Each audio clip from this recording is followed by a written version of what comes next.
Welcome to Make a Path Presents. I'm Ronnie Hayes, and today we got another Walking Dead TV show Q&A. Real quick though, I want to give you guys a little update. Around this time of year is when I take a step back for the holidays, for the new year, but I also look at the channel and do some things behind the scenes. We will be back in full force in the first week or second week in January of 2017 with the Walking Dead topic discussion videos. We will have some Q&As from now until then, and we will also upload some of the other videos that I'm a little behind on as far as the ones I didn't get up during the holidays, like the subscription boxes, the mail videos, some reviews, especially some figure reviews. Speaking of which, McFarlane Toys just sent in a box of goodies to look at. I cannot wait to check out this Spawn guy. I want to have a discussion about the color tops as well. And the box for you collectors out there who are interested, that guy's a badass. And I think there's a Toys R Us exclusive with that. But later today, maybe a little bit after this video, I'm going to be doing the review of the Walgreens exclusive Aaron. He doesn't come out until January, the middle of January, give or take, only at Walgreens. So keep an eye out for that. And then tomorrow we will do another Q&A plus the figure review for Constable Rick. And he's the one that goes alongside the Constable Michonne, which I am thrilled they made that because together they look complete in your open display or even an inbox collector. Let's dive into the questions, starting this off with Eric B. He asked if they're going to cram all of All Out War into 7B, or will it be the March to War? I think it will be the March to War. I think it's just a mistake to cram that much storyline into 8 episodes, especially since Rick and gang didn't even link up with the other communities. And there's not going to be a lot there as far as they did something smart. They have Morgan and Carol set up and establish a relationship with Ezekiel. And this is very clever now that I'm thinking about it, because this is going to bypass a loophole where if they didn't do that and Rick just came to Ezekiel, he doesn't have much to go on except for Jesus' word alone, you know. But now, that was like in the comic version, now Ezekiel trusts Morgan and Carol, so they obviously will back that. Rick is a good dude, and he's definitely one to side with in a war like that. So I think that was very smart of them to do, but I think it's a mistake to cram all of All Out War in the second half. Maria asked if Hilltop is going to be as important as the comic. You also asked if they will bring in, instead of making the Hilltop important, bring in a different community like Oceanside. I think that would be a mistake. I think bringing in Oceanside as a like setting up the community a little early compared to what they did in the comic, I think that is smart for fleshing out this world, and it adds a little something more to Oceanside. Oceanside already is bigger and more interesting than it is in the comic. The comic gets a little difficult though, because we only get a tiny bit of information in the comic, and then you actually got to go to Michonne's Telltale game to get a little more information and a better idea about Oceanside. And still, even with all that, it's not much at all. So the Hilltop will definitely be as important in the TV show as it was in the comic. Next up, Omar asked if we're going to get bottle episodes in 7B, and that is the second half, the back 8 episodes. Yeah, we will definitely not be escaping the bottle episode structure anytime soon, so look forward to that.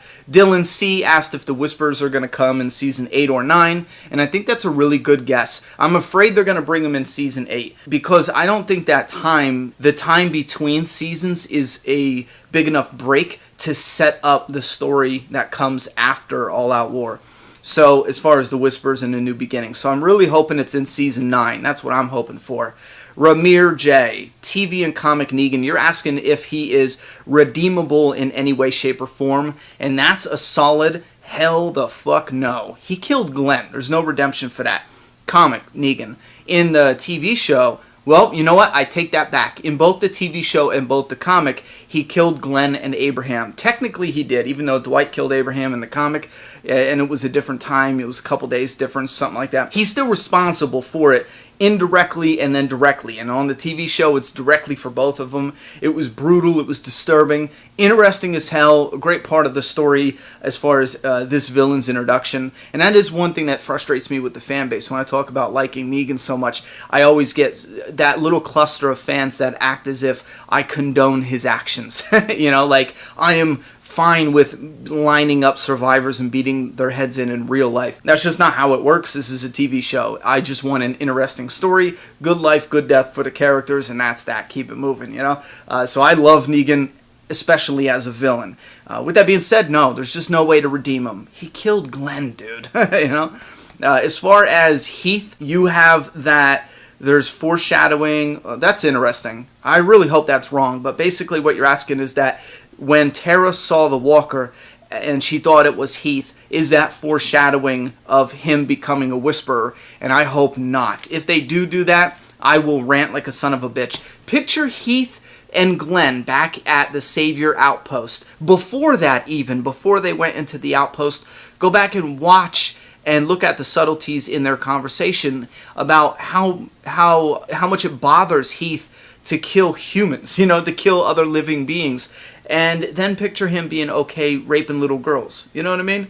No, God no. So if they ever made Heath a whisperer, I would be pretty pissed. Definitely. You know what? I just thought about something. The foreshadowing could be for his death. I'll buy that. But becoming a whisperer? No, I'm not buying that. Levy R. Carol end up with Ezekiel. Yeah, I think at this point in time, Carol will end up with Ezekiel in some capacity. I don't know if it's going to be a full-blown love relationship similar to the comic. I know in the comic Ezekiel had a relationship with Michonne, which will not happen in any way, shape, or form. I know I see a few comments asking if, will they break up and then da-da-da-da. No, not at all. Rick and Michonne are going to be there and together until one or both of them die. With Carol, though, I do think they will get together, but I think it will be problematic. I think it will be difficult, and I think they're doing a clever thing remixing it from the comic to the show, because even in the comic, Michonne was touched. You know, she had some issues and she had some problems she needed to take care of. So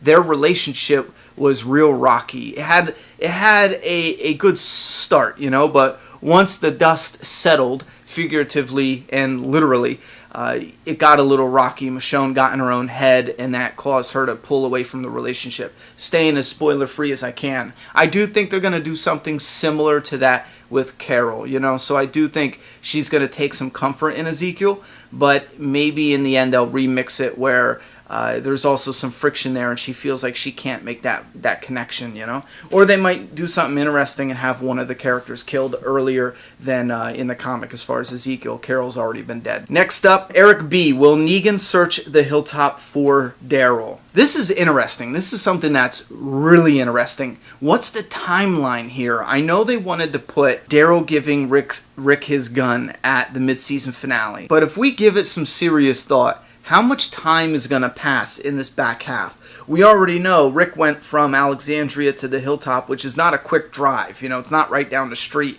He already went there. Then they made plans to go to the kingdom. They're going to go there. And then in the trailer, we see them back at Alexandria. And Dwight, it looks like he pulls in on his motorcycle and some saviors show up. Now, is that Negan? Maybe Negan went to an outpost. Maybe Negan went to do something else. And he didn't even get word that Joey's dead and Daryl escaped. I mean, it's up in the air right now. How many days is going to pass when they come back? I do think that for right now, in a general sense, I do think that Negan's going to be pissed.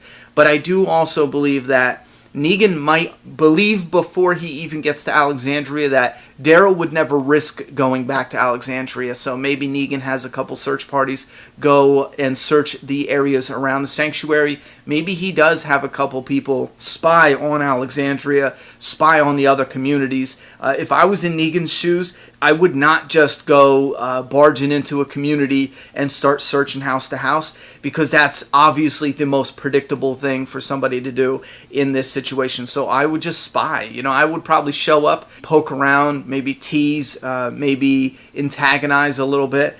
but I would have spies just looking out and waiting for Daryl to pop his head out. You know what I mean? Which is real interesting. What are they gonna do with Daryl? And I still feel that. Remember before I said maybe they'll take Daryl to the kingdom, and I think that's still a great idea. And now I'm thinking, okay, you know what? They didn't do it in the mid-season finale. Maybe this is their chance to do it now. After they go from the hilltop, after they talk to Gregory in episode 9, they go from there to the kingdom, and maybe the kingdom decides to let Daryl stay there to help protect him, help keep him hidden. But also Negan might, and this is a stretch, but he might even decide, well, you know what, I can't find this bastard anywhere. I should look in the one area that I haven't looked yet. And we do see in the trailer where the people from the kingdom pull guns on each other, and we know that's set up already, that altercation. But maybe what sparks that altercation a little more is that Negan sends a message saying, okay guys, you know what, we have a problem, we have somebody who escaped, so we're going to have to come to the communities and search. And Richard and Ezekiel are like, no, that's not part of the deal, and maybe that sparks them drawing guns on each other. That's interesting, but I'd like to hear your thoughts and opinions on what you guys think is going to play out as far as what Negan's going to do searching for Daryl, or will he just write it? I don't see him just shaking it off as if, all right, we'll get him eventually, we'll go out and look a little bit.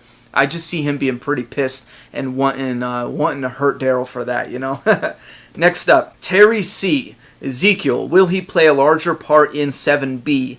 And will Dwight and Ezekiel be at a meeting with Rick Grimes? I don't know if Dwight's going to be there. I discussed this before. I am 50-50 on Dwight being there right now. I think I'm 60-40. I think 60% is leaning towards a new and different introduction. And I still believe that Jesus did not let Daryl out. It doesn't make any sense. When you rewatch it, Jesus looks surprised that Daryl's out. He looks like he might have even been heading in for a vehicle to leave, might have even been heading in to see if he can maybe find a way to see where they put Daryl at, like specifically.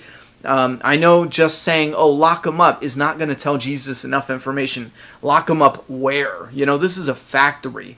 So Jesus doesn't really have a good shot at finding him.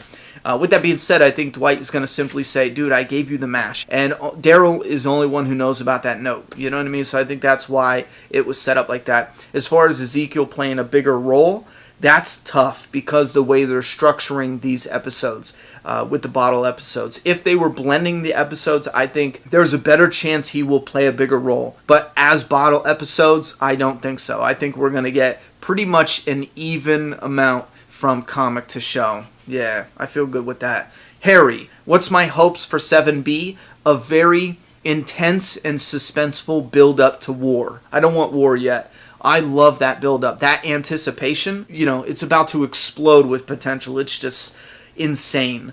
Michael P. Or wait, did I do that? Michael Park. Will we get disposable communities to make the war more epic? Yeah, I do think we're gonna. Listen, the guy with the boots, if that is one guy or if that is a whole new community, that might be our disposable community. Because the way I look at it, we have the kingdom, it's not disposable. Hilltop, nope. Alexandria, no way. Oceanside, I would seriously wonder why they would make that disposable. So I think the boots has to be our one disposable. That might be our one community that we lose. And we might not lose it to a war, to burning down or exploding. If they do live in the woods and shit like that, like the people at Oceanside, or maybe they live in a rundown community or some shit like that where they don't make it look like a walled off prospering community. Maybe they hide. Maybe they hide in like a regular apartment community, and then it's all burnt out and all messed up looking. And then in the back of that community is where they have a little village. Maybe they play it safe and careful. Maybe we won't see it destroyed, but we'll see them integrate into the other communities and live there instead of that community in hiding. I think that makes a bit of sense, Mark M. When will the second lineup happen? And Brian S. asked if I think the second lineup will have a victim to surprise the audience. Now, I know for TV-only fans, second lineup it's weird. It is how it sounds as far as like Lucille, Negan, a lineup, and it isn't how it sounds. So if you're thinking spoilers, don't worry. Just knowing there's a second lineup that feels like something you would see in a trailer. It's not a spoiler. Do I think they're going to kill somebody in the second lineup as a big surprise? No. I think we already seen that. We're done with that. And especially since so many fans bitched and moaned about it, I can't see them doing it again. You know what I mean? The only time I think we'll see Negan do something like that again is with a villain towards another evil or bad person. I don't think we'll see him beat someone's head in that is another good guy. You know, I'm not talking about the war. I'm talking about just lineup. I think we will see him kill people, sometimes brutally during the war. But as far as making the communities line up and then picking 1 or 2 or 3 to kill, I don't think we're going to see any more of that this season or next season. That is it. We're going to end the questions here. If you want to participate in the next Q&A, go ahead and leave your questions down below and put Q&A before your comment or first thing in your comment. And check out the rules too, just to play it safe. That'll help you get your comments noticed. Put those down below. I'm done talking. It's your turn. Subscribe now.